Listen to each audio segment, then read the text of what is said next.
안녕하세요, 책갑튜브입니다. 오늘 소개해드릴 책은 리베카 렉 사익스가 쓰고 양병찬 님이 번역한 네안데르탈입니다. 생각의 힘 출판사에서 나왔습니다. 이 책은 네안데르탈인의 삶과 문화에 대해 최신 연구 성과를 바탕으로 재구성한 내용을 담고 있어요. 저자는 네안데르탈인이 단순한 원시인이 아니라 복잡하고 풍부한 문화를 가진 존재였다고 강조합니다.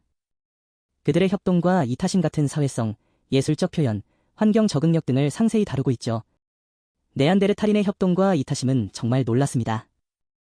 최근 연구 성과에 따르면 장애를 가진 구성원들을 돌본 증거들이 발견됐어요. 장애를 가졌던 네안데르탈인 아이의 사례가 대표적이죠. 심각한 청력 손실과 어지럼증이 있었던 아이가 6살까지 살 수 있었다는 건 공동체가 그 아이를 정성껏 돌봤다는 뜻이에요. 성인 장애인을 돌본 사례도 있어요. 이라크의 샤니다르 동굴에서 발견된 네안데르탈인 남성은 심각한 장애가 있었는데도 오래 살았어요.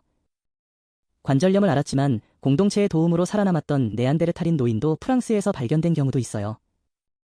이런 사례들을 보면 네안데르탈인 사회 역시 약자에 대한 배려와 협동이 가능했던 사회였다는 것을 알 수 있어요. 이런 협동과 이타심은 단순히 생존을 위한 게 아니었어요. 진정한 연민과 배려가 있었던 거죠. 약자나 장애인을 돌보며 서로 의지하는 사회를 만들었던 거예요. 네안데르탈인의 예술 활동은 우리가 흔히 생각하는 것보다 훨씬 복잡하고 섬세했어요. 스페인의 여러 동굴에서 발견된 벽화들이 대표적이에요.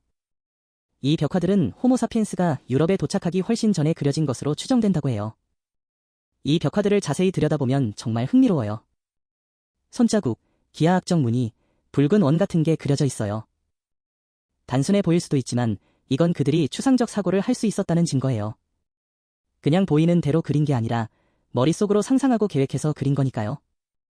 프랑스의 라 로시코타르드 동굴에서는 네안데르탈인이 손가락으로 새긴 듯한 복잡한 선들을 발견할 수 있는데 이것도 그냥 낙서가 아니라 의도를 가지고 그린 거라고 해요. 이런 걸 보면 네안데르탈인 역시 고도로 추상화된 사고를 할 수 있었음을 의미해요. 그리고 네안데르탈인들은 장신구도 만들었어요. 조개 껍데기로 구슬을 만들어 목걸이를 만들기도 하고 몸에 바르는 색소도 만들어 사용했어요. 이런 예술 활동들은 네안데르탈인이 단순히 생존만 했던 게 아니라는 걸 보여줘요. 그들도 아름다움을 표현하고 싶어 했고 상징적인 의미를 만들어냈어요. 이런 점에서 보면 네안데르탈인 역시 인간이었음을 알 수 있어요. 네안데르탈인의 환경 적응력 역시 주목할 만해요. 그들은 약 30만 년 동안이나 유라시아 대륙의 다양한 환경에서 살아남았거든요. 빙하기와 간빙기를 오가는 극심한 기후 변화 속에서도 잘 적응했다는 게 놀라워요. 그들의 신체 구조도 환경 적응에 한몫했어요. 네안데르탈인은 우리보다 몸집이 더 크고 튼튼했다고 하는데 특히 추운 기후에 잘 맞는 체형이었죠. 코가 크고 넓어서 차가운 공기를 데우는 데 유리했고 팔다리는 짧고 몸통은 두꺼워서 체온 유지에 좋았다는 거죠. 이런 신체 구조 덕분에 추운 유럽에서도 잘 살 수 있었던 거예요. 도구 사용 능력도 환경 적응에 큰 도움이 됐어요. 그들은 상황에 맞는 도구를 만들었었대요. 예를 들어 추운 지역에서는 동물 가죽으로 옷을 만들어 입었고 사냥감에 따라 다양한 형태의 창과 칼을 만들었어요. 불도 다룰 줄 알았다고 해요. 이런 내용들을 보면 네안데르탈인에 대한 기존의 편견을 버려야 할 것 같아요.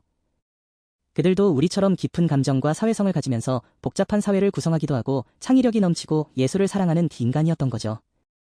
그리고 어쩌면 네안데르탈인은 멸종한 것이 아니라 호모사피엔스 안에 남아있을지도 모른다는 생각을 하기도 해요. 네안데르탈인의 유전자가 우리 안에 남아있기 때문이죠. 하지만 한편으로는 우리에게 경각심도 줍니다. 네안데르탈인도 30만 년이나 번성했지만 결국 멸종했잖아요. 현생 인류인 우리도 언젠가 그런 운명을 맞을 수 있다는 걸 상기시키는 것 같아요. 결국 이 책은 우리는 누구이고 어디서 왔으며 어디로 갈 것인가라는 근본적인 질문을 던지고 있습니다. 네안데르탈인을 이해하는 것이 곧 우리 자신을 이해하는 길이라는 거죠. 우리의 먼 친척이자 동시에 우리의 거울이기도 한 네안데르탈인에 대해 새로운 시각을 가질 수 있을 겁니다. 책값 벌기 위해 시작한 유튜브, 이렇게 된 김에 구독과 좋아요, 알림도 부탁드립니다.